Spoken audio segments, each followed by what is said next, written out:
सायंकाळच्या या अध्ययन वर्गामध्ये एसी चर्च नंदुरबार, दुधाळी शिवार आणि शहारोनच्या वतीने आपणा सगळ्यांचं हार्दिक स्वागत आहे. आजच्या अध्ययन वर्गाला आपण प्रार्थनापूर्वक सुरुवात करूया. प्रियजन हो, माझा विश्वास आहे की या अध्ययन वर्गाच्या द्वारे आपल्या आत्मिक जीवनामध्ये वाढ होते. या अध्ययनासाठी सन्मान्य डॉक्टर रेव्हरेंड जी जयकर पाळक साहेब प्रशिक्षक म्हणून आपल्याला मार्गदर्शन करीत आहेत व ही जी तत्त्वं आहेत ती आपल्याला अतिशय सोप्या भाषेमध्ये समजेल असं शिकवत असताना आज आपण पुस्तक क्रमांक 1 शृंखला 2 यामध्ये आलेलो आहोत आणि यामध्ये आपण महत्त्वपूर्ण जी तत्त्वं आहेत ती आज अध्ययन करणार आहोत. या आपण प्रार्थनेने आजच्या अध्ययन वर्गाला सुरुवात करू. दयाळू देव बापा, आम्ही आभार मानतो आजच्या या सुदीन सायंकाळसाठी. आम्ही एकत्र जमून अध्ययन करू. हे अध्ययन आम्हासाठी आशीर्वादित कर पित्या. शिकवित असताना पाळक साहेबांना तुझी कृपा, तुझा अनुग्रह दे व त्यांच्याद्वारे तू आम्हाशी संपर्क साधून तुझे जे ही दे बापा तत्त्व आहेत, जी विश्वासाची तत्त्व आम्ही शिकत आहोत ती शिकवून आमच्या विश्वासाची वाढ करावी यासाठी तुझी कृपा त्यांच्याद्वारे तू आम्हासही पुरीव. हे सगळं तांत्रिक होत असताना सर्व प्रकारच्या अडचणीपासून आम्हाला संरक्षण दे व याद्वारे पित्या तुझं गौरव करून घे. ही प्रार्थना तारणाऱ्या प्रभू येशूच्या नावाने मागतो म्हणून तू ऐक. आमेन. मी आपल्या सगळ्यांच्या उपस्थितीमध्ये सन्मान्य डॉक्टर रेव्हरेंड जी जयकर पाळक साहेबांचं स्वागत करतो व अध्ययनासाठी पुढील वेळ त्यांच्या हाती देतो. पुन्हा एकदा सगळ्यांना प्रभू येशू ख्रिस्ताच्या नावामध्ये सलाम असो. आज एसी चर्चच्या आपल्या सामूहिक अध्ययनामध्ये आणि चर्चा सत्रामध्ये पुस्तक क्रमांक शृंखलेच्या दुसऱ्या भागात आपण आलेलो आहोत आणि पहिल्या पुस्तकामध्ये आपण 3 आणि 4 ही 2 सत्रे आज एकाच वेळेला अभ्यास करणार आहोत. याची नोंद घ्या आणि गुरुवारी 5वा जो अभ्यास आहे म्हणजे 5वं सत्र होईल आणि नंतर आपण थोडा अवकाश घेणार आहोत. म्हणून आता कृपा करून आपल्या पुस्तकात, आपल्या नोंदवहीमध्ये, आपल्या पवित्र शास्त्रामध्ये लक्ष द्या आणि ज्या ज्या आवश्यक गोष्टी आपल्याला हव्या आहेत, समजावयास हव्या आहेत, त्याची नोंद आपण करा.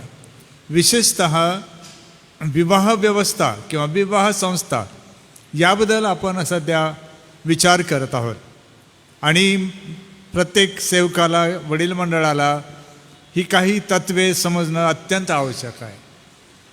आपण विवाह लावा किंवा लावू नका तो मुद्दा नाही. मंडळी ही देवाचं मोठं कुटुंब आहे. या देवाच्या मोठ्या कुटुंबामध्ये कुटुंब हे एक घटक असतं. अनेक कुटुंबांची मंडळी व समाज बनत असतो. या समाजाची निर्मिती विवाह व्यवस्थेच्याद्वारे निर्माण होत असते आणि म्हणून जितकी मजबूत आपली विवाह संस्था राहील, तितकी मजबूत कुटुंबे राहतील, तितकी मजबूत मंडळी राहील, तितका मजबूत समाज राहील आणि त्याद्वारे राष्ट्र तितकंच मजबूतसुद्धा बनेल. आणि म्हणून आज 2 सत्रांमध्ये आपण विचार करणार आहोत की पहिल्या सत्रामध्ये विवाहाचा आत्मा किंवा विवाहाचं मर्म काय आहे.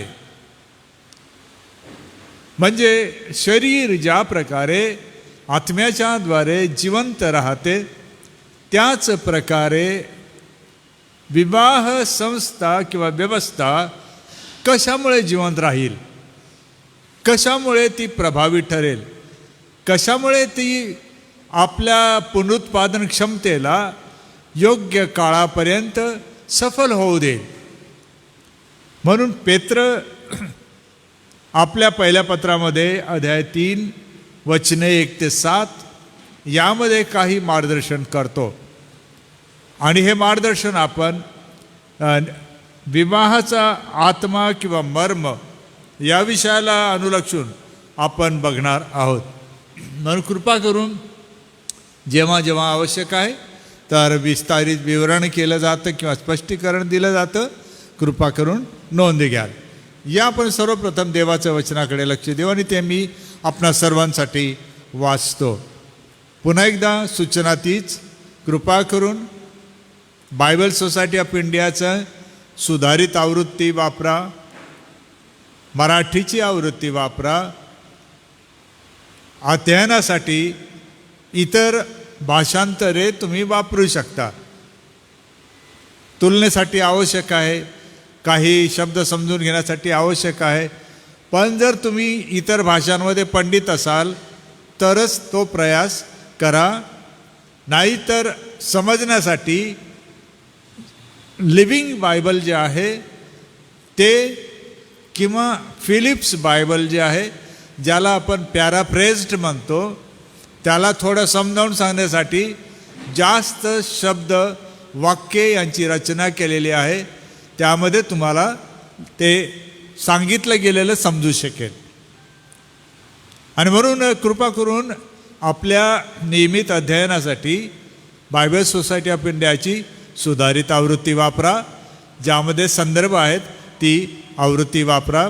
आणि त्यामध्ये काही वेळेला शब्दांचा जो काही संदर्भ येतो, काही आढळतात काही आढळत नाही, तर त्याची कारणं किंवा ते शब्द कोणते असायला पाहिजे ते मी आपणाला सांगेन. आणि एकदा तुम्हाला पण सवय झाली तर तुम्ही शोधू शकाल. मी आपणासाठी 1 पेत्र 3 अध्याय वचने 1 ते 7 ही वाचतो. पुन्हा एकदा सूचना ही या अध्यायाला वाचताना, जसा पौलाचा क्रम आहे इफिस्कराच्या पत्रामध्ये, पहिले तो स्त्रियांना लिहितो आणि नंतर पुरुषांना. पहिले मुलांना सांगतो आणि नंतर आईबापांना. पहिले दासांना सांगतो, नंतर धन्यांना. इफिस्कराचं पत्र 5वा अध्याय आपण पाहिलेलं आहे, 21 पासून 6वा अध्याय 9व्या वचनापर्यंत. त्याच प्रकारे आता पेत्र, त्याची जी शैली आहे ती पण नीट बघा.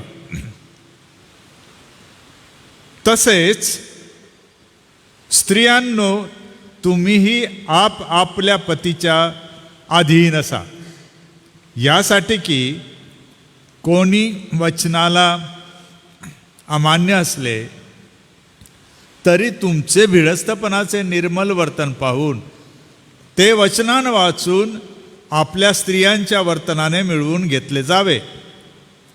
तुमची शोभा केसाचे गुंफणे, सोन्याचे दागिने घालणे किंवा उंची पोशाख करणे ह्यात बाहेरून दिसणारी नसावी, तर जो सौम्य व शांत आत्मा देवाच्या दृष्टीने बहुमूल्य आहे, त्याची म्हणजे अंतःकरणातील गुप्त मनुष्यपणाची अविनाशी शोभा असावी.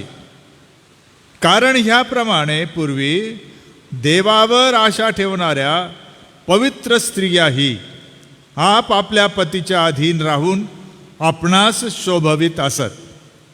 जशी सारा अब्राहमाला धनी म्हणून त्याच्या आज्ञेत राहिली, तुम्ही चांगले करीत राहिल्यास व कोणत्याही भयप्रद गोष्टीला न घाबरल्यास तुम्ही तिची मुले झाला आहात.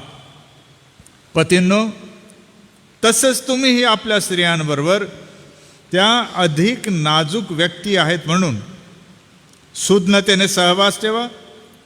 तुम्ही उभयता जीवनरूपी कृपादानाचे सामायिक वतनदार आहात, म्हणून तुम्ही त्यांना मान द्या, म्हणजे तुमच्या प्रार्थनात व्यत्यय येणार नाही.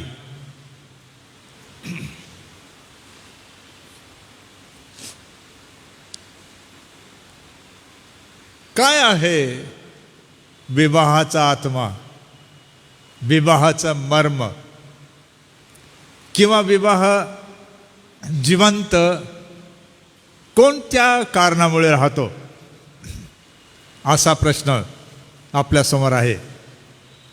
आणि पेत्र पौलासबरोबर काही त्याची उत्तरे देण्याचा तो मंडळीला प्रयत्न करीत आहे.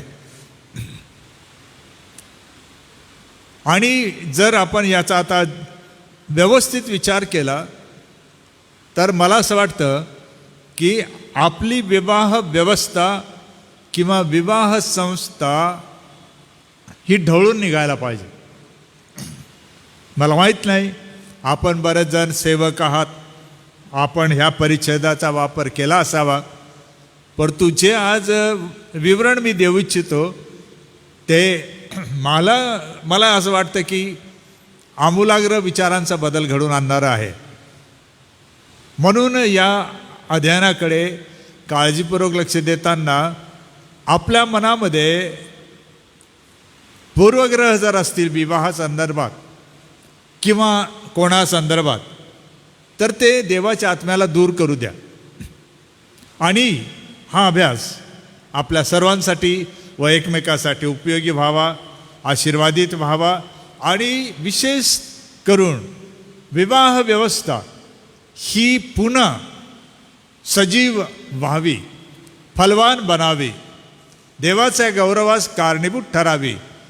म्हणून आपण जसा पेत्र मंडळीला सेवा पुरवित आहे आणि सल्ला पण देत आहे, तसा आपण करू शकू तर देवाचा मनोदय कुटुंबांसंदर्भात सिद्धीस गेल्याशिवाय राहणार नाही. दुसरी महत्त्वाची गोष्ट म्हणजे पेत्र आपल्याला असं सांगतो की देवाची जी योजना आहे त्या योजनेप्रमाणे पत्नीचे व पतीचे संबंध हे आत्मीयतेचे असावे असं वारंवार सांगण्यात आलं. आपण वाचलं अनेक ठिकाणी, आत्मीयतेचे संबंध असावे, आपुलकीचे, जवळीकतेचे, अगदी घट्ट न तुटणारे, एकमेकाला प्रोत्साहित करणारे, आधार देणारे हे संबंध असावे असा त्याचा अर्थ आहे. तिसरी महत्त्वाची गोष्ट ही आहे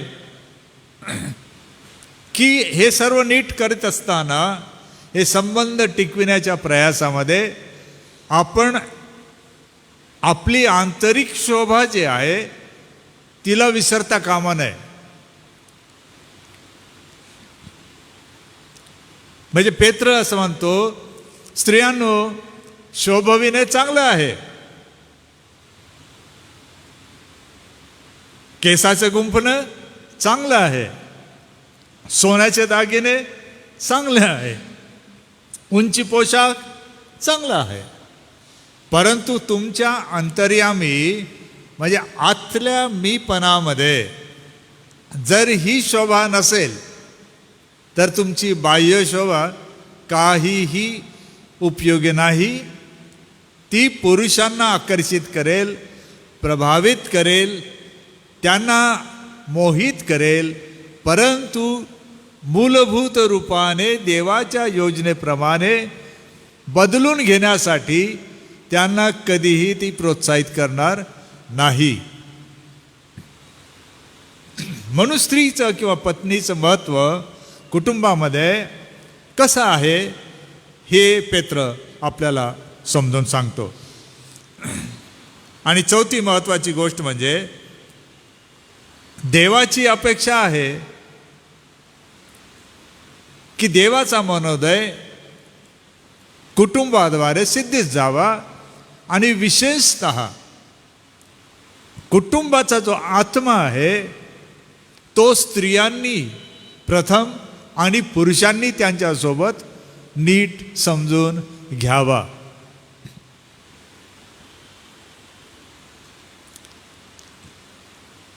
तुम्ही जर प्रश्न असा केला की मग हे मर्म किंवा हा आत्मा कोणता किंवा काय आहे, तर पहिल्या वचनांमध्येच तुम्हाला ते पेत्र सांगतो काय आहे, कोणतं मूलतत्व आहे. आपण शिकलो अनेकदा की अधीनत्व, स्त्रियांनी पतीच्या अधीन असावे, हे ते मर्म आहे किंवा विवाहाचा आत्मा आहे. म्हणजे पेत्र असं म्हणतो की हा गमावल्याने कुटुंबे उद्ध्वस्त होतात,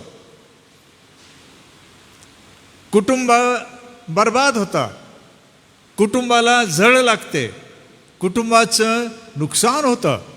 लेकरं बाळं देवाच्या भयात सद्गुणात वाढत नाहीत. पती तो प्रभावित होत नाही. तुमच्या सद्गुणांचा प्रकाश परिवारामध्ये पडत नाही. स्त्री किंवा पत्नी किंवा आई जरी असाल तरी जोपर्यंत तुम्ही स्त्रियांनो पतीच्या म्हणजे आपापल्या पतीच्या अधीन राहत नाही तोपर्यंत विवाहाचा आत्मा कुटुंबाच्या जीवनाला जिवंत ठेवू शकत नाही.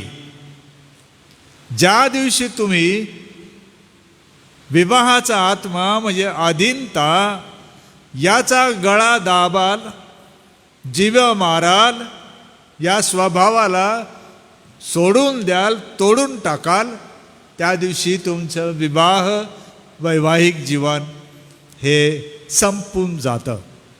जसा मनुष्याच्या शरीरातून आत्मा निघून जातो तसं विवाह व्यवस्थेमधून जीवनाचा आत्मा किंवा कुटुंबांना जिवंत ठेवणारा जो खास शक्तिमान आत्मा आहे तो निघून जातो. म्हणजे पेत्र असं म्हणत आहे स्त्रियांना, मंडळीच्या, की स्त्रियांनो तुमच्यावर किती मोठी जबाबदारी आहे हे तुमच्या लक्षात आलं का?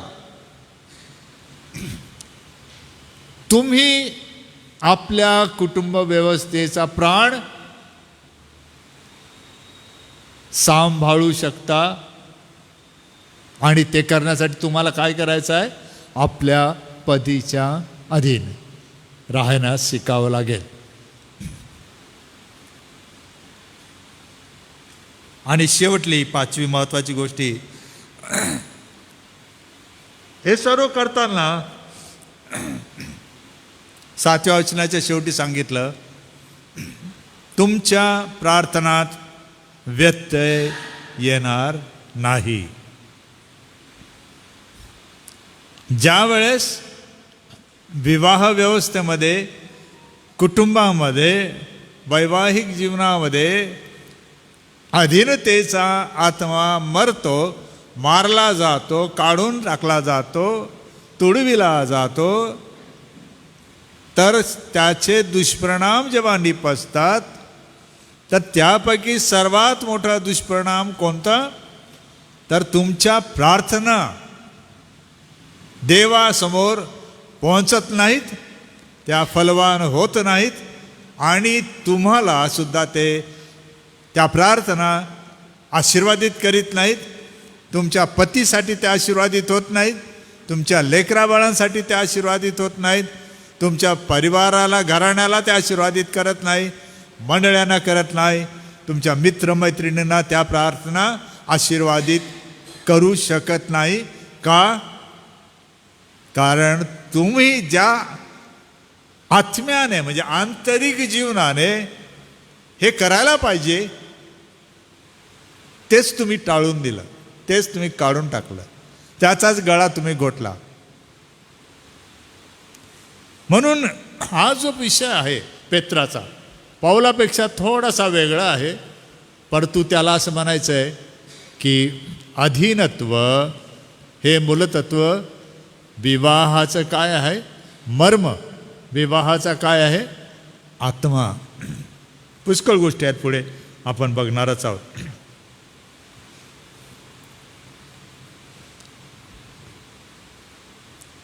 पतीच्या अधीन असा म्हणजे ज्या पुरुषाचा नियमानुसार कायदेशीर तुमच्यावर विवाहाद्वारे अधिकार देण्यात आलेला आहे आणि तो अधिकार तुम्ही स्त्रियांनो मान्य केला आहे, हे लक्षात असू द्या. विवाहामध्ये काय असतात? देवाच्या नियमाप्रमाणे पुरुषाला आपण धनित्व दिलेलं आहे आणि आपण दिलं आहे. ते का दिलं आहे? कारण देवाने दिलं आहे. आणि ह्या धनीपणामध्ये खूप काही गोष्टी आहेत, पुढे आपण बघणार आहोत की केवळ मी पुरुष आहे आणि मी कुटुंब प्रमुख आहे हे दाखवण्यासाठी दिलेलं नाही त्याला हे धनीपण.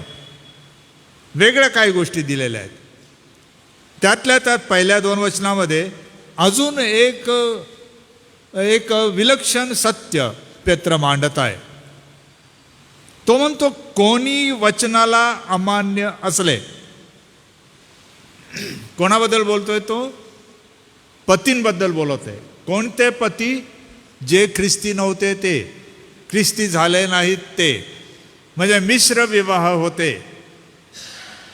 पत्नी स्वतःला विश्वासणारी मानत असेल, ख्रिस्ताला तारणारा म्हणून पत्करला असेल, परंतु पती जो आहे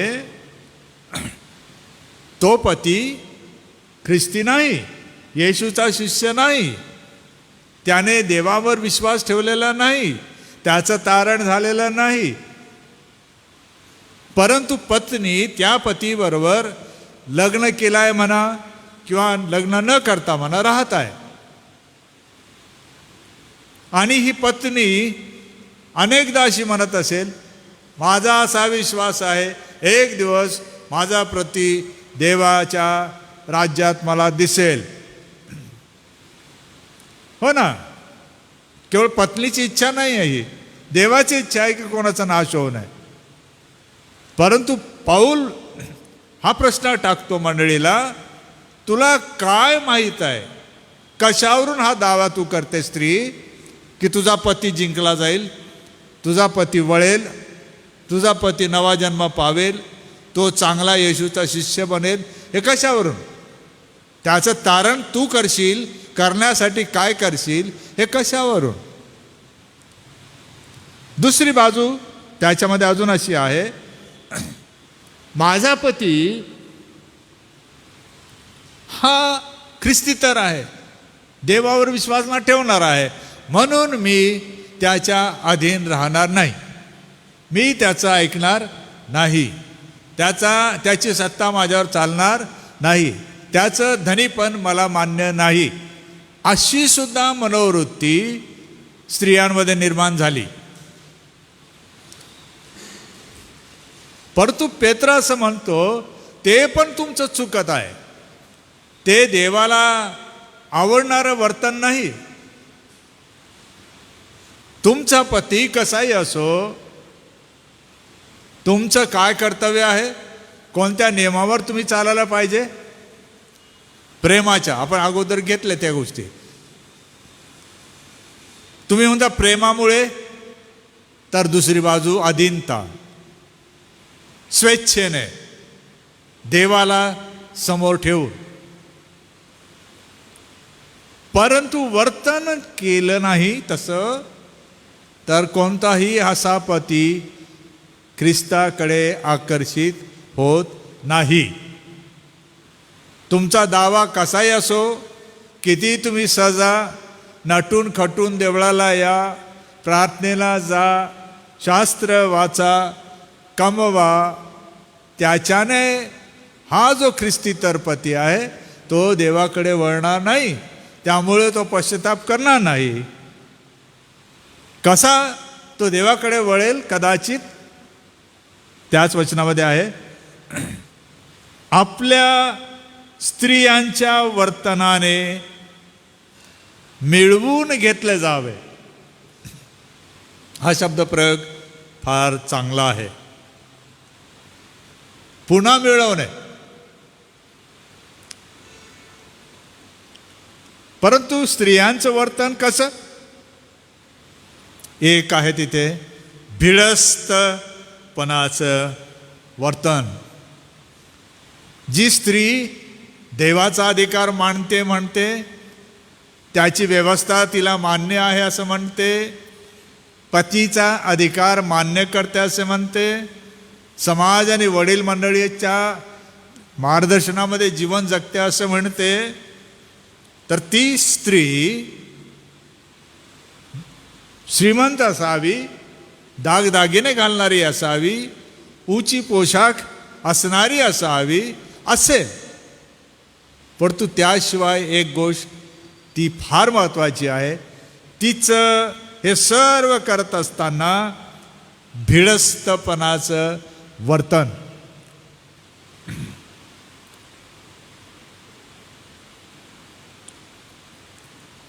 भिडस्तपणाचं वर्तन याचा अर्थ असा आहे, भययुक्त आदर आणि मान मर्यादा राखणे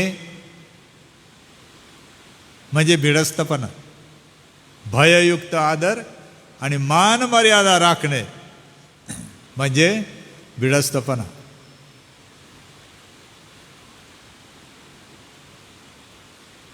दुसरी गोष्ट आहे निर्मल वर्तन. भिडस्तपणाचं वर्तन. दुसरं वर्तन आहे निर्मल वर्तन.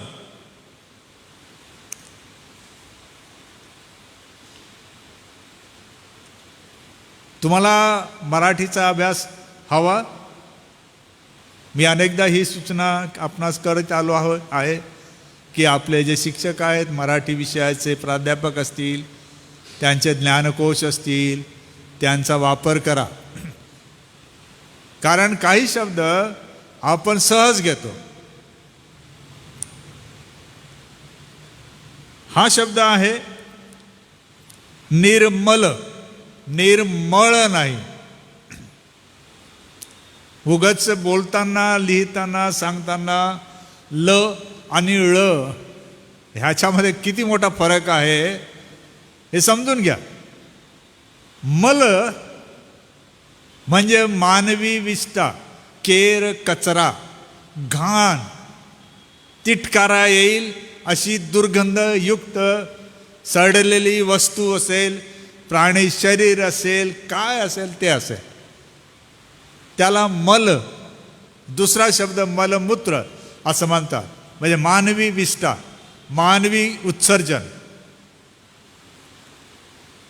निर्मल असं जीवनामध्ये तुमच्या भिडस्तपणाबरोबर असं काहीही नसावं किंवा लागलेलं नसावं की ज्याची दुर्गंधी येईल आणि ती आल्यामुळे तिटकारा वाटेल,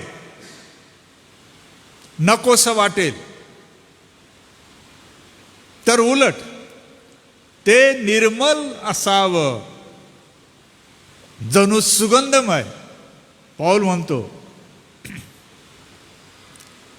की आम्ही कोणाला जीवनाचा काय आहोत, सुगंध किंवा परिमल.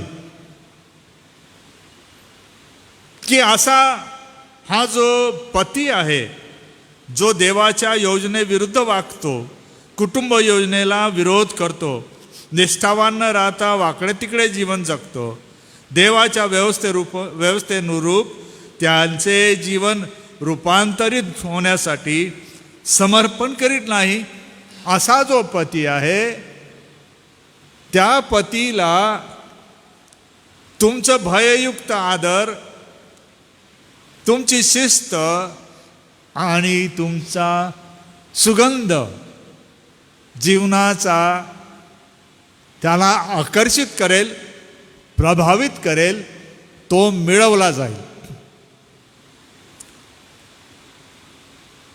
म्हणजे त्याचं असं म्हणणं आहे की तुम्ही बोलणं कमी करा, बोलणं कमी करा, कृती करा. दाखवा त्याला, तुमच्या पतीला, की तुमची खरोखर इच्छा आहे की ह्याचा प्राण वाचावा, तारण व्हावं.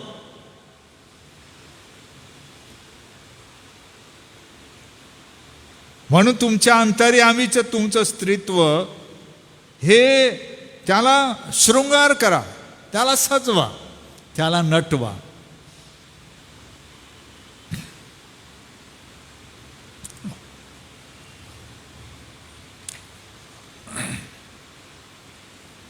मिळवून घेतले जावे म्हणजे हा व्यापारातला शब्द आहे. त्याचा अर्थ असा आहे की पुन्हा संपादन करणे, जे नुकसान झालं आहे ते नुकसान भरून काढणे.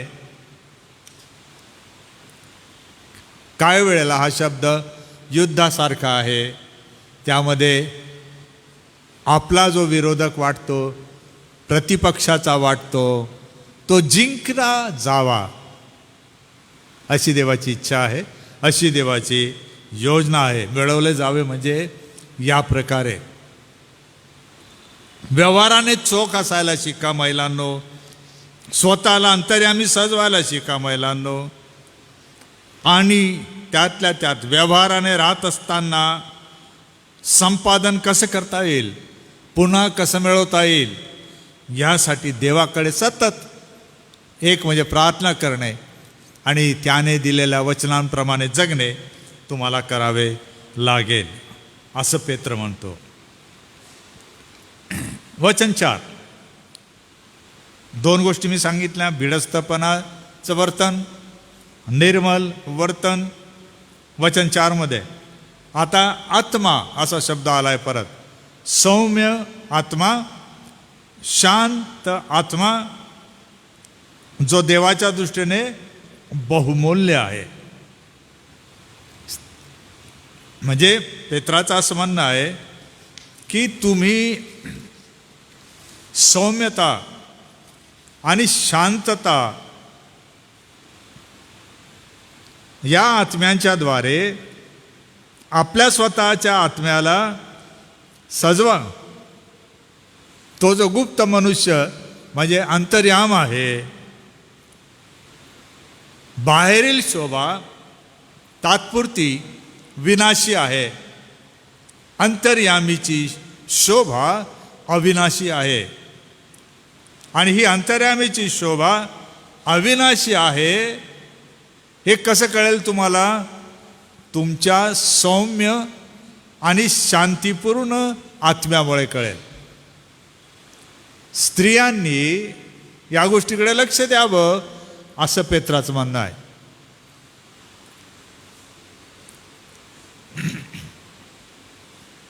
एक उदाहरण पुढे 5व्या वचनामध्ये 6व्या वचनामध्ये आपल्याला दिलं, ते आहे याप्रमाणे पूर्वी. आता पेत्र सध्याच्या परिस्थितीशी बोलता बोलता, कुटुंब व्यवस्थेविषयी बोलता बोलता, देवाच्या आत्म्याच्या प्रेरणेने बोलता बोलता अचानक इतिहासाचा वापर करतो. आणि इतिहासाचा वापर करताना आदर्श कुटुंब व्यवस्था कोणती असावी? आदाम आणि हवेची, की अब्राम आणि सारेची, की मोशे सिप्पोराची, की दावीद बत्शेबेची, कोणाची, असे विचार आले असावे त्याला. पण नेमकं त्याने काय केलं की त्याने अब्राम आणि सारा या दोघांचा उल्लेख केला. काय उल्लेख केला?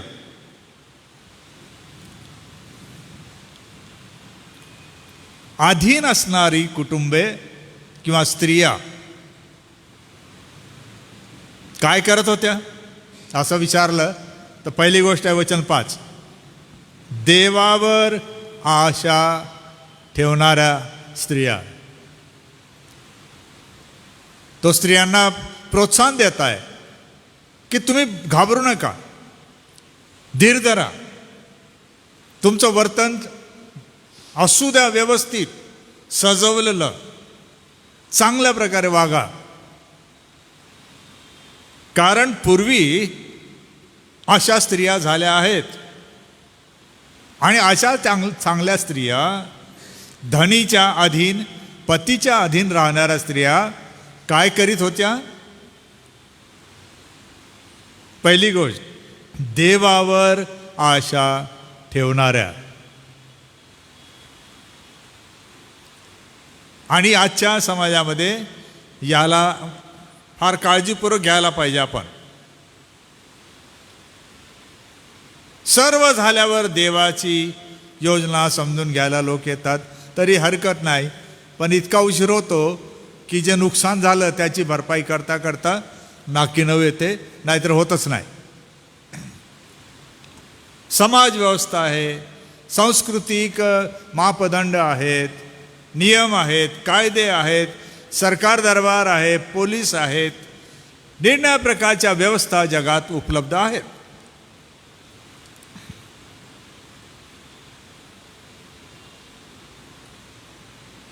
तेव्हा पण होत्या, पण त्या स्त्रिया काय करत होत्या? यांवर आपली आशा ठेवत नव्हत्या. त्यांची आशा कोणावर होती? देव, जो सर्व व्यवस्थांचा प्रमुख आहे, प्रथम त्याच्यावर ते विश्वास ठेवत होते. हे गुणलक्षण होतं अधीन असणाऱ्या स्त्रियांचं. हा त्यांचा आत्मा होता. दुसरी गोष्ट, त्या पवित्र स्त्रिया होत्या.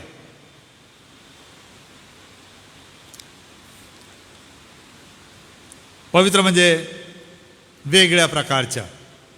कारण कुटुंब व्यवस्था निर्माण करायची होती, देवाला एक राष्ट्र निर्माण करायचं होतं. त्यामुळे कुटुंब व्यवस्थेमध्ये देवाने काही स्त्रिया वेगळ्या प्रकारच्या, विशिष्ट धर्तीच्या आणि मजबूत अशा, खमक्या अशा त्या निर्माण केल्या. कारण त्या जर सहज वाहून जाणाऱ्या असत्या तर देवाचा मनोदय सिद्ध झाला नसता. अपवाद कोणीही नाही. पवित्रतेमध्ये निर्माण झालेली स्त्री हवा, ती जर भुलली, सैतानाच्या भूलतापानं जर बळी पडली, कोणती स्त्री बळी पडू शकते? पेत्र म्हणतो. परंतु नेहमी तसं झालं नाही. काही झाल्यापूर्वी अशा स्त्रिया, त्या स्त्रिया कशा होत्या? पवित्र होत्या म्हणून वाचल्या, असं तो म्हणत आहे. याचा अर्थ असा आहे, ज्यांनी पवित्रता राखली नाही ते पडले, त्यांना धोका झाला, त्यांचं नुकसान झालं, त्यांच्यामुळे इतरांचं पण झालं. दुसरी गोष्ट, तिसरी गोष्ट, देवावर आशा ठेवणारी पवित्र स्त्री पतीच्या अधीन राहून आपणास शोभवित असत. म्हणजे जणू काय हे दागिने होते अधीनत्वाचे. आणि त्यांना बघितल्याबरोबर त्यांना बघणारे म्हणत होते, ही स्त्री खरोखर देवाने नेमलेली स्त्री आहे, कुटुंब प्रमुख आहे, कुटुंबाची काळजी घेणारी आहे. कारण तो अब्रामाला सरळ तेथे आणतो की जशी सारा अब्रामाला धनी म्हणून त्याच्या आज्ञेत राहिले. चौथी गोष्ट, ते शोभवणारे होते अधीनतेने. आणि चौथी गोष्ट आहे आज्ञेत राहणारी.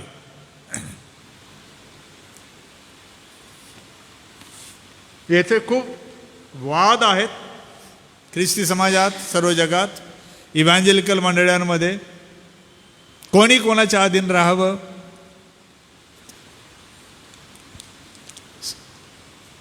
पुरुषाच्याच अधीन स्त्रीने राहावं का? का राहू नये? स्त्रियांना स्वातंत्र्य नाही का? देवाची निर्मिती स्त्री नाही का? पुरुषच आहे का? हे वाद लक्षात घ्या. युक्तिवाद आहेत, मतवाद आहेत. पेत्र काय म्हणतो?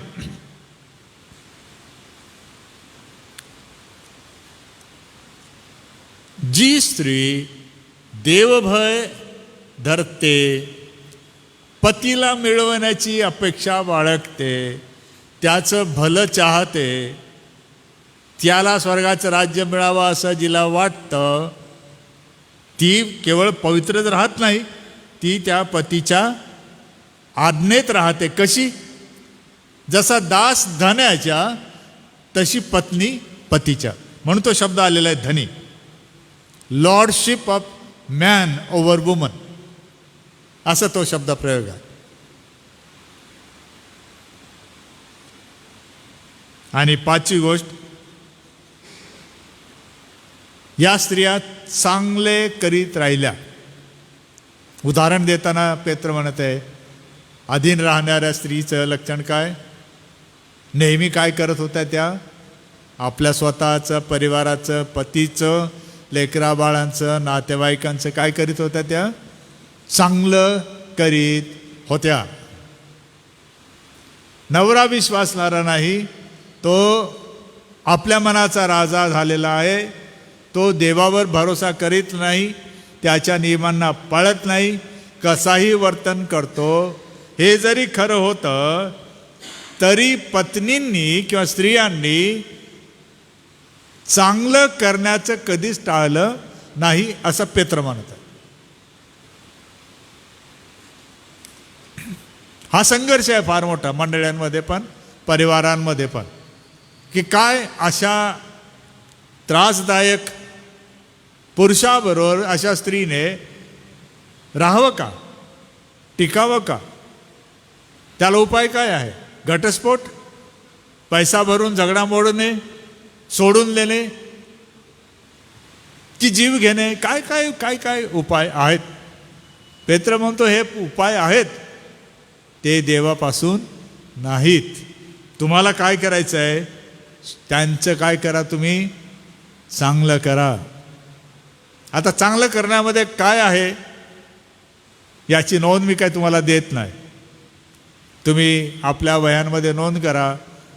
पती म्हणून समजा तुमची पत्नी आहे, काय चांगलं करू शकता तुम्ही?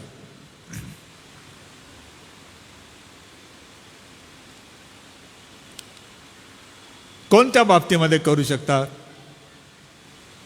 लेकरं ऐकत नाहीत, सारखा त्रागा करतात, मोठे होऊन जातात, बऱ्याच गोष्टी ते देवाविरुद्ध वागण्याचा प्रयत्न करतात. तुम्हाला फार त्रास होतो, मनस्ताप होतो, कंटाळा येतो, राग येतो, जीवावर येते आणि नकोसं वाटतं.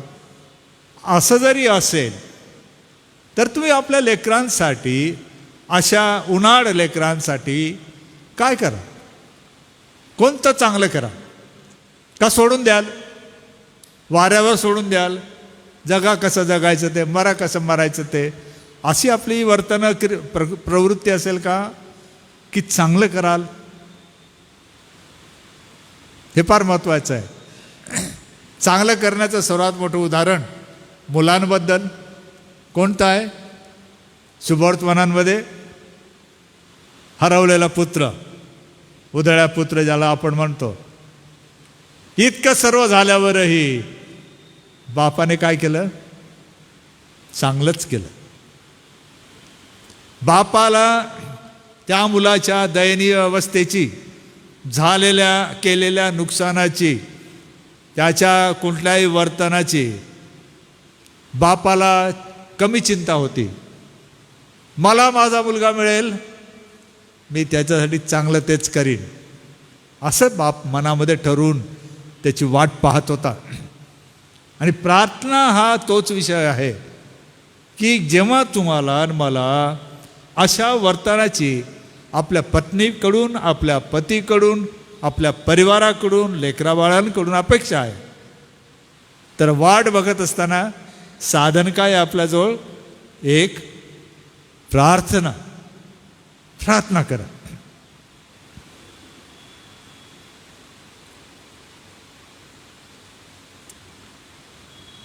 वचन 7 आणि मग येथे आपण थांबू आणि पुढचा धडा पण घेऊ. पतींनो, आता पतीकडे. आपल्या स्त्रियांबरोबर त्या अधिक नाजूक व्यक्ती आहेत म्हणून सहवास ठेवा. आपल्या पत्नीबरोबर पतींनी सहवास ठेवायचा आहे. त्यासाठी काय करायचं आहे? पहिली गोष्ट, काय समजून घेतलं पाहिजे त्यांनी? ते पात्रासमान आहेत, भांड्यासमान. कोणत्या प्रकारचं भांड? नाजूक की अधिक नाजूक? अधिक नाजूक. नुसतं नाजूक नाही, कोमल, सहज तुटून फुटून जाईल, निसटून पडलं तुकडे होऊन जातील, या प्रकारचं मृदू, सहज तुटू फुटू शकणारं नाजूक पात्र.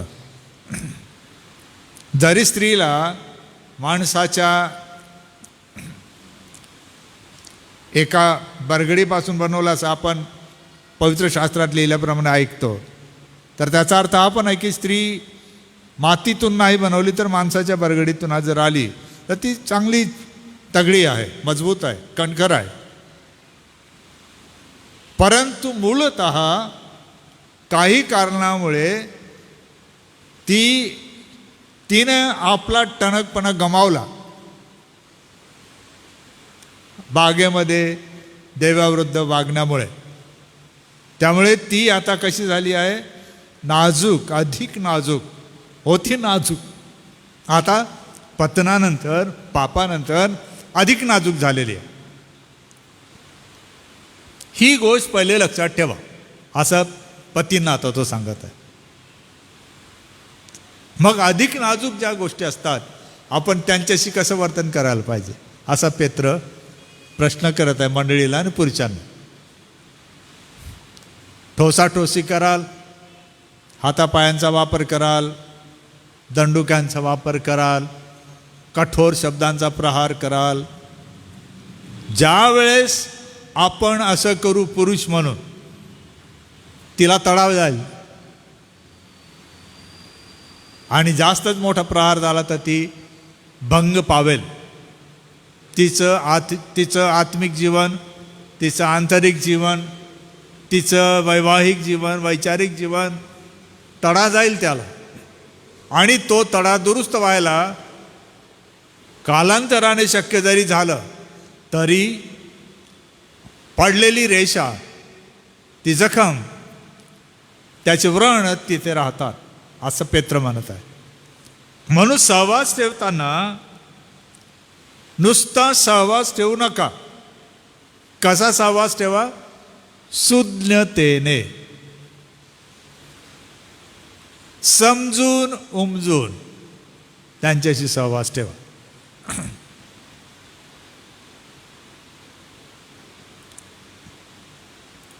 तिसरी गोष्ट, त्यांना मान द्या.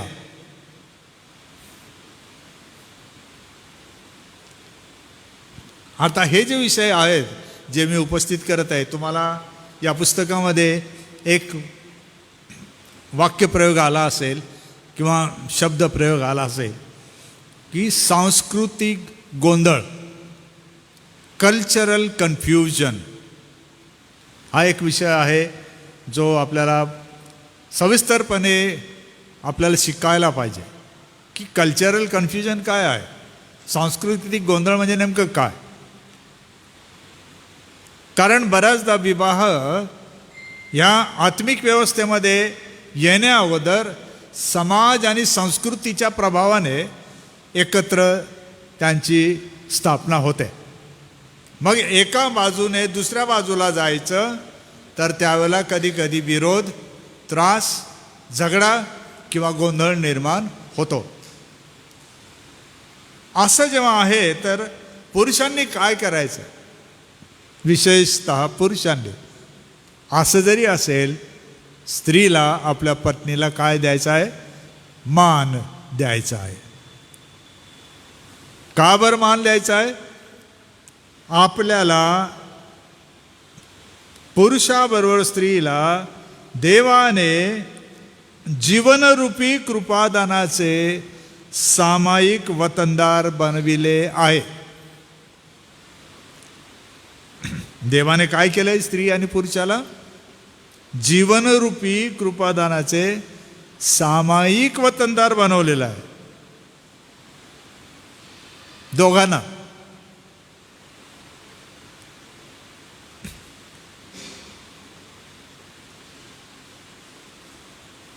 सामायिक हा शब्द आहे तिथे. आणि असं जेव्हा करणार, कुटुंब जे आहे त्याच्या ज्या प्रार्थना आहे त्या सफल होतील, असं पेत्र म्हणतो. म्हणजे सारांश असा, ज्या स्त्रिया, जे पुरुष, जे आईबाप, जे लेकरं, जे दास, जे धनी एकमेकांच्या अधीन राहत नाहीत, त्यांच्यामध्ये देवाची कुटुंब विषयक योजना सफल होत नाही. देवाची कुटुंब व्यवस्थेची व्यवस्था ही तुटते, फुटते, भंग पावते, तडा जातो आणि तिला दुरुस्त करता करता खूप कष्ट आणि परिश्रम घ्यावे लागते. आणि सर्वात मोठी गोष्ट, जर काही नुकसान झालं तर ते भरून काढणं फार कठीण असतं. पण निदान जसं पुरुष मिळविले जावे, देवाच्या राज्यात माझी भरपाई व्हावी म्हणून मी प्रार्थना करीन, असा त्याचा अर्थ आहे. देव तुम्हाला सहाय्य करो. हा तिसरा जो आपला सत्राचा भाग होता की काय आहे तो संपवला. चौथ्या सत्राला मी परत तुम्हासमोर मांडतो, कारण पुढचा आठवडा अत्यंत व्यस्ततेचा आहे. म्हणून लक्षात घ्या, तुम्हाला मी PDF टाकलेले आहेत, ते तुम्हाला मिळतीलच. तीताचे पत्र 2 अध्याय आणि 1 ते 5 यामध्ये विवाह आणि सामाजिक जीवन या संदर्भाने पौल तीताला लिहित आहे. आपले सत्र संपलेलं नाही, आपण 20 मिनिटामध्ये संपून टाकू. विशेषतः वृद्ध, विधवा आणि परिवार ज्यामध्ये वृद्ध आहेत, तीताला पत्र 2 अध्याय 1 ते 5. ज्या परिवारांमध्ये वृद्ध स्त्रिया, वृद्ध विधवा किंवा लोक आहेत, त्यांच्यावर मंडळीमधील इतर परिवारातील स्त्रिया किंवा कुटुंबे यांच्या संबंधी काय जबाबदारी आहे, असा आजच्या या चौथ्या सत्राचा मुख्य विषय आहे. तीताच्या पत्राच्या 2 अध्यायामध्ये 1 ते 5 ही वचनं जर वाचली तर या संदर्भात विशेषतः स्त्रियांची, म्हणजे वृद्ध स्त्रियांची काय जबाबदारी आहे आणि मंडळीने तिच्या अंतर्गत असणारी सुव्यवस्था आणि कुटुंबे देवाच्या योजनेप्रमाणे निपजावीत म्हणून यांचा उपयोग करावा, असं पौल तीताला सांगतो. की तीता, मंडळीमध्ये वयस्कर महिला आहेत का, विधवा आहेत का, पुरुष आहेत का, त्यांची जबाबदारी काय आहे? इतरांना म्हणजे परिवारांना शिक्षण देणे आणि त्यांना कुटुंब व्यवस्थेसाठी प्रशिक्षित करणे. नुसतं शिक्षण नाही द्यायचं, त्यांना सराव करायला संधी द्यायची, असा त्याचा अर्थ आहे. शिक्षण म्हणजे ज्ञान संपादन, प्रशिक्षण म्हणजे सरावयुक्त शिक्षण. जे शिकलात त्याचा सराव करणे. जर अशा प्रकारे मंडळीतील वृद्धजन त्यांच्यापेक्षा वयाने कमी असणाऱ्या परिवारातील स्त्रिया आणि पुरुष, त्यांची लेकरं बाळं यांना जर प्रशिक्षित करतील तर या कुटुंबांना आकार मिळेल. देवाच्या योजनेमुळे ही कुटुंबे घडवली जातील आणि देवाच्या नावाचं गौरव होईल. सोबतच येणारी पिढी हा वारसा जपेल आणि तो इतरांना ते देऊ शकतील. म्हणून तीताची सेवकीय कारभारीपणाची जबाबदारी अनेक प्रकारची जरी होती तर त्यामध्ये ही पण जबाबदारी आहे त्याची की वृद्ध पक्ष कोणता आहे, किती आहेत, त्यांना मोजणे, त्यांना भेटणे, त्यांना एकत्र आणणे आणि कुटुंबांच्या जडणघडण व्यवस्थेसाठी त्यांना मार्गदर्शन करणे.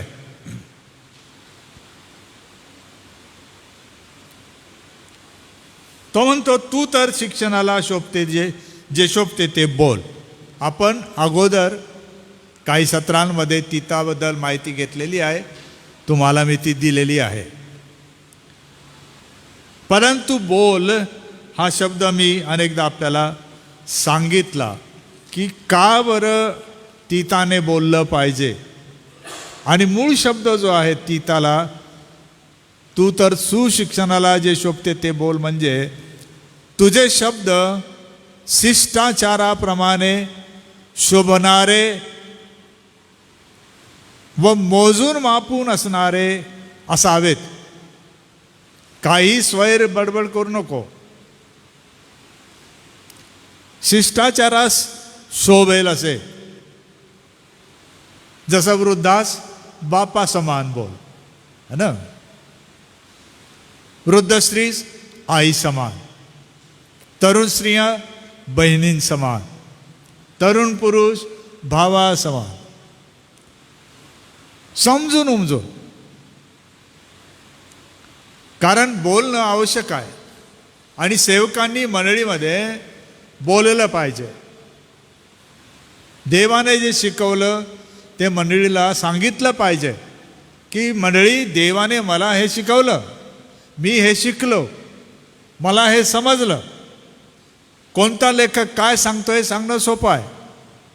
आपण काय शिकलो, आपल्याला देव काय बोलला, आपल्याला देवाने मंडळीला सांगण्यासाठी काय निरोप दिला, समजून उमजून तू बोल. सुशिक्षण म्हणजे यामागे अशी संकल्पना आहे, एक बुरुज बांधत आहे मोठा, आणि तो टप्प्याटप्प्याने वर वर वर बांधला जात आहे. तंत्रशुद्ध त्याचा आकार ठरलेला आहे, त्याचा आराखडा आहे, बांधकाम साहित्य आहे, तंत्रज्ञ आहेत, ते मिळून काय करत आहेत, जणू बुरुज बांधत आहे. तुझं शिक्षण हे त्या प्रकारचं व्यवस्थित तावून सलाखून अभ्यासून तपासून तू सांगितलं पाहिजे, शिकवलं पाहिजे. जसं बांधकाम, त्यामध्ये कुठलीही भ्रष्टता नको, कुठलेही उगाचचे अंदाज नको, कुठलंही त्यामध्ये असं जगाचं काही नको की जे तुला आणि मंडळीला भ्रष्ट करतील.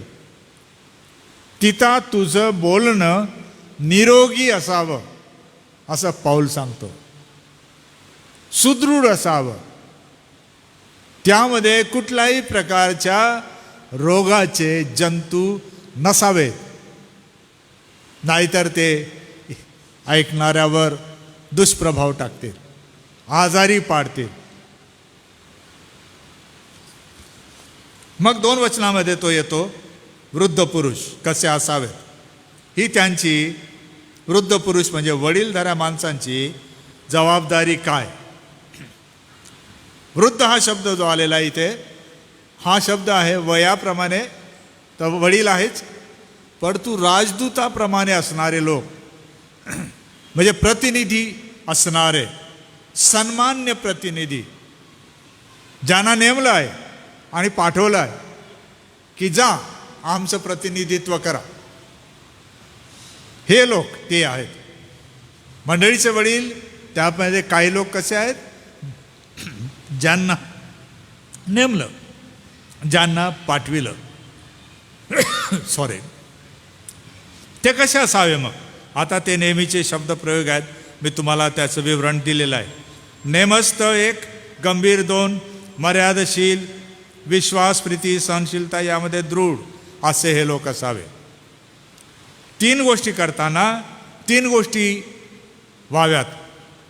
आता तीताला लिहिताना पाऊल एक वेगळ्या प्रकारचं तंत्र वापरतोय लिखाणाचं. बघा, नेमस्थ, गंभीर, मर्यादाशील, त्याला तो जोड देतो कशाची, विश्वास, प्रीती, सहनशीलता. ही लिखाणाची पद्धत आहे, विचाराची पद्धत आहे. परत स्त्रिया, वृद्ध स्त्रिया, चालचलवणुकीत आदरणीय, म्हणजे काय, चहाडखोर नसाव्या, मद्यपानासक्त नसाव्या, सुशिक्षित देणाऱ्या असाव्या. परत 3 गोष्टी.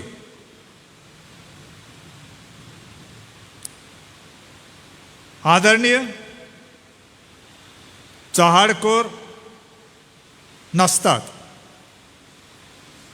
आलं लक्षात? आदरणीय, चहाडखोर नसतात. आदरणीय, मद्यपानासक्त नसतात. आता मद्यपान हा जो शब्द प्रयोग आहे तो आहे अंमलाच्या अधीन, नशेबाजीच्या अधीन. त्याच्याशिवाय होत नाही असे त्या नशेच्या प्रकाराचे गुलाम, सवयीने ग्रस्त त्रस्त.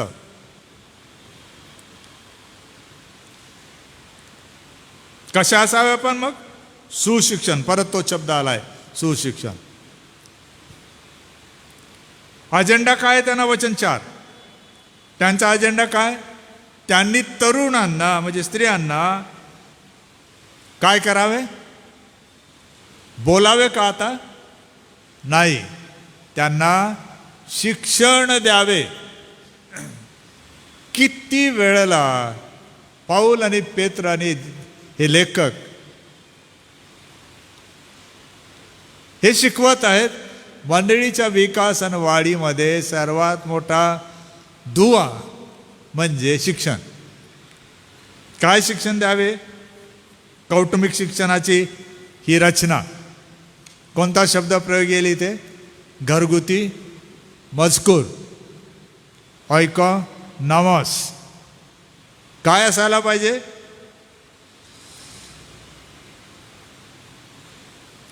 प्रेम करायला शिकविणे. नवऱ्यावर, मुलाबाळांवर. त्यांच्या शिक्षणाचा विषय काय?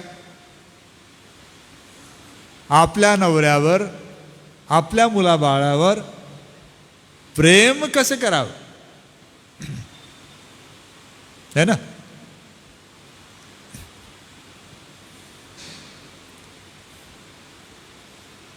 दुसरा मुद्दा या महिलांसाठी. महिलांनी महिलांना शिकवणे. मर्यादशील कसे असावे, त्यांच्या अभ्यासाचा आणि प्रशिक्षणाचा हा मुद्दा आहे. त्यांनी शुद्धाचरणी कसे असावे शिकवायचं आहे. वृद्ध महिलांनी म्हणजे प्रौढ झालेल्या समजदार महिलांनी इतर स्त्रियांना, तरुण स्त्रियांना, तरुण कुटुंबांना शिकवायचं आहे. शुद्धाचरणी कसे असावे, आचरणाने शुद्ध, आध्यात्मिक आणि नैतिक, सामाजिक आणि धार्मिक शुद्धता कशी पाळावी. पुढे घरचे काम कसे पाहावे. मजेदार आहे ना पौलाचं शिक्षण. बायबल कॉलेजेसमध्ये वेगळेच विषय आहेत. ते चुकीचं नाही आहे, पण कधी कधी पवित्र शास्त्राचं साधं सरळ शिक्षण पुष्कळ काही आपल्याला शिकवतं, नाही का? शुद्धाचरणी कसं असावे, घरचं काम कसं पाहावं शिकावं लागतं. स्थित्यंतरे होत आहेत, बदल येत आहे. पूर्वीच्या साध्या मातीच्या कुडाच्या घरांचं रूपांतर आता आधुनिक घरात होत आहे. शेण वेचायला पूर्वी महिला जायच्या, आम्ही जायचो, लेकरं जायचं रस्त्यावर, आणायचं, सारवायचं, है ना, नकाशा त्याच्यावर छान नक्षीकाम करायचं, डिझाईन असायची. हळूहळू स्थित्यंतर आले. आता सुंदर टाईल्स, निर्णय प्रकारच्या आधुनिक प्रकारे निर्णय प्रकारच्या गोष्टी निर्माण होत आहेत. परंतु म्हणून जर महिला अशी म्हणेल की नाही नाही मला तर आमच्या घरी शेणानेच सारवायला शिकवलं आहे, तर मग काय करावं लागेल? तिला ती चांगली आधुनिक पद्धतीने बनवलेली जमीन, त्या टाईल्स कशा पुसायच्या, कसं सांभाळायचं, ओलावा असेल तर काय, पडू नये म्हणून काय, साहित्य कोणती, बऱ्याच गोष्टी आहेत. घरकाम स्त्रियांच्या जीवनाचा अविभाज्य घटक शिक्षणाचा हा पण आहे. मायाळू, वात्सल्याने भरलेल्या असाव्यात. परत आला तो शब्द, आपापल्या नवऱ्याच्या अधीन राहणाऱ्या. हा अजेंडा आहे. महिलांनी मंडळीमधल्या तरुण कुटुंबातल्या तरुण महिलांना, स्त्रियांना, पत्नींना शिक्षण द्यायचं आहे. तर काय, हा अजेंडा आहे. येथे आपल्याला मार्गदर्शक तत्त्वे दिलेली आहेत. का बरं असा करायला पाहिजे? म्हणजे देवाच्या वचनाची निंदा होणार नाही. अगोदर आपण ऐकलं, शेवटी पेत्र म्हणाला, तुमच्या प्रार्थनात व्यत्यय येणार नाही. पौल तिथला म्हणतो, जर असं करशील तर त्यांना सांग, देवाच्या वचनाची निंदा होणार नाही. आता उलट, जर तिथं तू मंडळीतल्या या वयोवृद्ध स्त्रिया, प्रौढ स्त्रियांनी जर ह्या स्त्रियांना, तरुण स्त्रियांना नवऱ्यावर, मुलाबाळांवर प्रेम करायला शिकवलं नाही, मर्यादाशील राहायला शिकवलं नाही, शुद्धाचरणी राहायला शिकवलं नाही, घरचं काम पाहणारा शिकवलं नाही, मायाळू असायला शिकवलं नाही, अधीन राहायला शिकवलं नाही, काय होईल? देवाच्या वचनाची निंदा. साधा प्रश्न परत मंडळीसमोर तोच. दोन गोष्टी.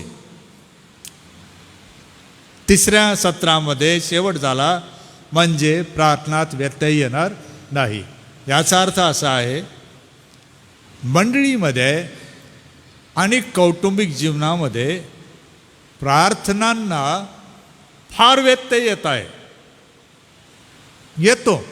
येणार आहे. आणि मग आपण काय करतो?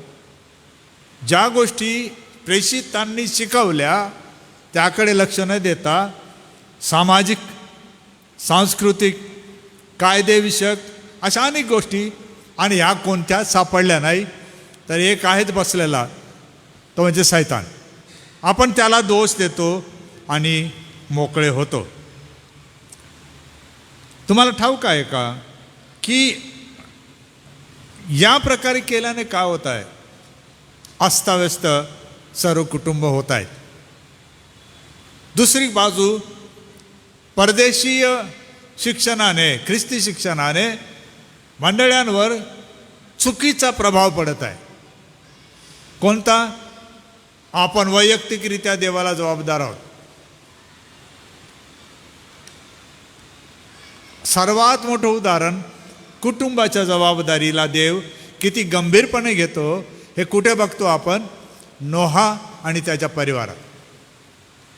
नोहाला एकट्याला वाचवता आलं असताना काय गरज होती सर्व परिवाराला घेण्याची? देवाच्या योजनेमध्ये परिवार महत्त्वाचा आहे. म्हणून हे शिक्षण जर आपण देतो तर पहिली गोष्ट काय घडते? आपल्या प्रार्थनेत व्यत्यय येत नाही. व्यत्यय आला ना म्हणजे प्रार्थना अखंड पुढे जातात, देवाकडे पोहोचतात, असं पेत्र म्हणतो. आणि पौल म्हणतो की तुम्ही जर असं केलं, अशा प्रकारे शिक्षण दिलं तर प्रार्थनांबरोबर अजून काय गोष्टी? देवाच्या म्हणजे वचनाची निंदा होणार नाही. म्हणजे काय होईल? उलट देवाच्या वचनाची थोरवी कुटुंबालाही दिसेल आणि जगालाही दिसेल. आणि न दिसण्याचं कारण म्हणजे या प्रकारे मंडळीची जडणघडण होत नाही. म्हणून आपल्याला गंभीरपणे सर्व सेवकांना, वडील मंडळाला लक्ष देण्याची गरज आहे. असा हा तिसरा आणि चौथ्या सत्राचा सारांश आहे. लवकरच आपल्याला पुन्हा एकदा भेटायचं आहे. त्यावेळेपर्यंत आपली पुस्तके, आपलं लिखाण, आपले प्रश्नोत्तरं, आपल्या नोंदी पक्क्या करा. या अभ्यासाचा आनंद घ्या. ज्या PDF टाकलेल्या आहेत त्यांच्या प्रिंट करून घ्या, फाईल करा, त्यावर तुमचे लिखाणाच्या नोंदी त्या धड्याप्रमाणे फाईल करा. तुम्हाला त्याचा आनंद मिळेल, पुढे त्याचा उपयोग होईल. आणि ह्या कुटुंब शिक्षणाला गंभीरपणे घ्या. सर्वच गोष्टी अचानक आपोआप दुरुस्त होणार नाहीत. आपल्याला सर्वांना एकत्र येऊन वडिलांबरोबर म्हणजे पंचांबरोबर सेवकांबरोबर येऊन आपल्याला या प्रश्नांना उत्तर देण्यासाठी मेहनत करावी लागेल. म्हणून पुढच्या तासाला येईपर्यंत गुरुवारी जेव्हा आपण येऊ तेव्हा पहिलं पुस्तक आपण संपवणार आहोत. त्यावेळेपर्यंत परमेश्वर तुम्हाला सहाय्य करो आणि तुम्हाला आशीर्वादित करो. पुस्तक क्रमांक 2 तुम्हाला त्याबद्दल अध्यक्ष डॉक्टर राजेश वळवी सांगतीलच. तोपर्यंत जे सेवक वर्ग आहेत त्यांना 1 नोव्हेंबरपर्यंत एनसायक्लिकल्स हा जो अभ्यास आहे त्यामधल्या 2, 4 आणि 9 क्रमांकाचे जे धडे आहेत त्या धड्यांचा सार लिहिण्याचा तुम्हाला प्रयत्न करायचा आहे एका पानावर तरी. आणि त्यानंतर तिन्ही धड्यामधून जे तुम्ही शिकलात ते कृतीत कसं आणू शकता, विशेषतः मंडळीच्या कारभारात, याबद्दल अर्धा पान 1 पान तुम्ही लिहू शकता, चित्र काढू शकता, आराखडे देऊ शकता. जे जे 1 तारखेपर्यंत पूर्ण करतील ह्यांना एक प्रशस्तीपत्रक प्रमाणपत्र मिळणार आहे. म्हणून कृपा करून याची नोंद घ्या. आणि जर शक्य झालं तर मला असं वाटतं प्रमाणपत्र वितरण दिल्लीमध्ये होण्याची शक्यता आहे बिल्डद्वारे. मला कल्पना नाही, मी आपणाला उपयुक्त सूचना करीन. Thank you very much. देव तुम्हाला आशीर्वाद देव. आपण समाप्तीकडे जाऊ.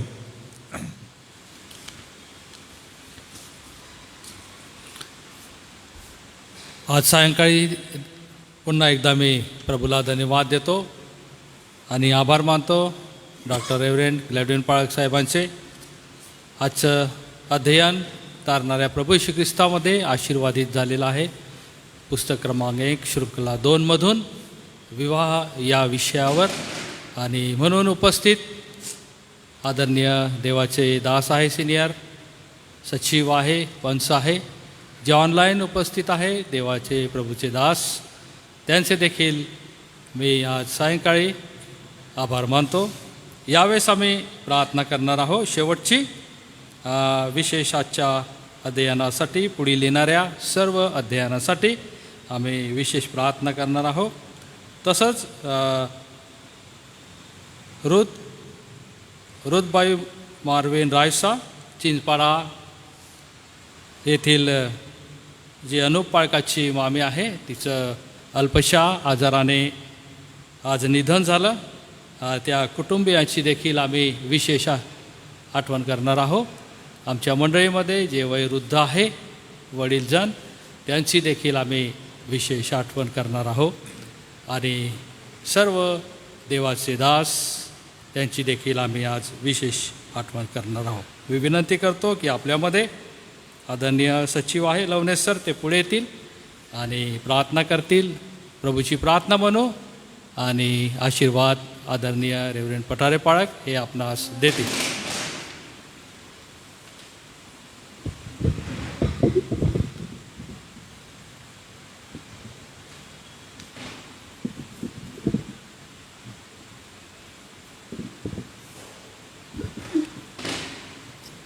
आपण प्रार्थना करू.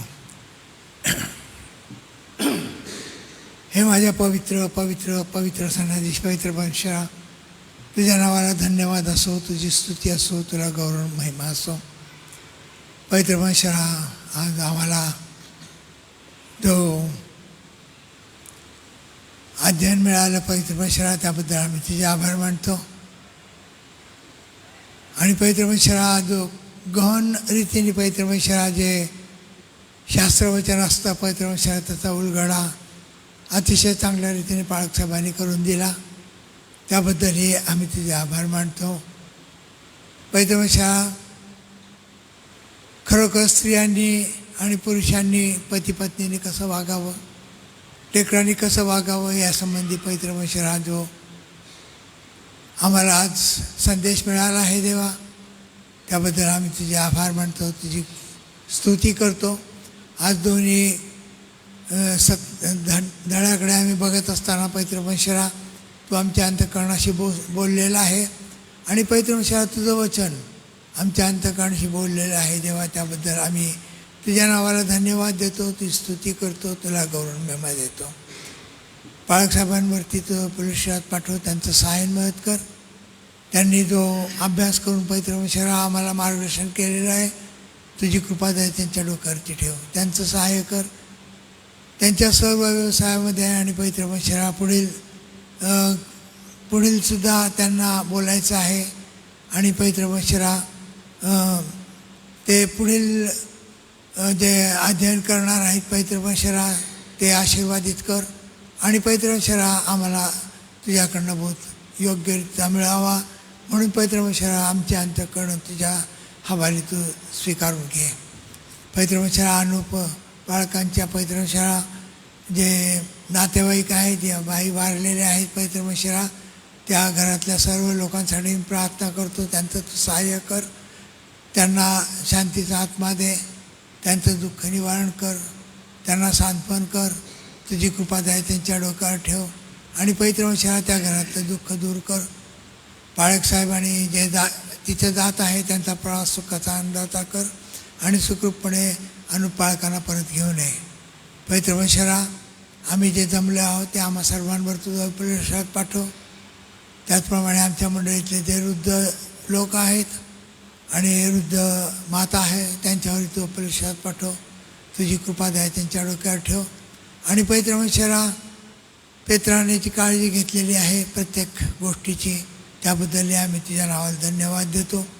मागे सुद्धा पावलाने पवित्र वचनाची मंडळीच्या सर्व नाते संबंधाची पवित्र वचनाची काळजी घेतली आहे, जो बोध केलेला आहे आणि तो बोध पवित्र वचन आम्हाला मिळालेला आहे, त्याबद्दल आम्ही तुझ्या नावाला धन्यवाद देतो. पवित्र वचन आम्ही सहज वाचत होतो, पण पवित्र वचन जेव्हा आम्हाला तुझ्या वचनाची गहनता समजते पवित्र वचन, त्यावेळेस तुझं वचन कितीतरी मौल्यवान आहे आणि पवित्र वचन ज्यांनी लिहिलं आहे ते सुद्धा कितीतरी विद्वान आहेत पवित्र वचन, ते बघून आम्हालाही आश्चर्य वाटतं प्रभू. पण हे तुझं वचन आहे, तू सांगणारा होता, तू ते दिलं होतं, तू त्यांना प्रगट करत होता, त्याबद्दल आम्ही तुझ्या नावाला धन्यवाद देतो, तुझी स्तुती करतो. आमच्या मंडळीतले सर्व जे आजारी लोक आहेत त्यांच्यासाठी तुझा प्रार्थना करतो, वयोवृद्ध लोक आहेत त्यांच्यासाठी प्रार्थना करतो. सगळ्यांबरोबर सगळ्यांचं सहाय्य मदत कर. पवित्र वचन ज्यांचे वाढदिवस आहे त्यांच्यावर तू आपल्या शाळेत पाठव, तुझी कृपा दया त्यांच्या डोक्यावर ठेव. पवित्र वचन बाळकसाहेब पुढे प्रवासाला निघणार आहेत पुढच्या काही दिवसात पवित्र वचन तू त्यांचा प्रवास सुखाचा अंदाजा कर. ते तिथे शिक्षण देतील तरी पवित्र वचन त्यांचं शिक्षण पवित्र वचन तुझ्या कृपेने सगळ्यांना आशीर्वादित ते व्हावं असं तू कर देवा. ही तुझ्या आम्ही आग्रहाची प्रार्थना करतो. हिलांची अंती येशू ख्रिस्ताच्या गोड आणि पवित्र नावाने मागतो म्हणून तू ऐक. आमेन.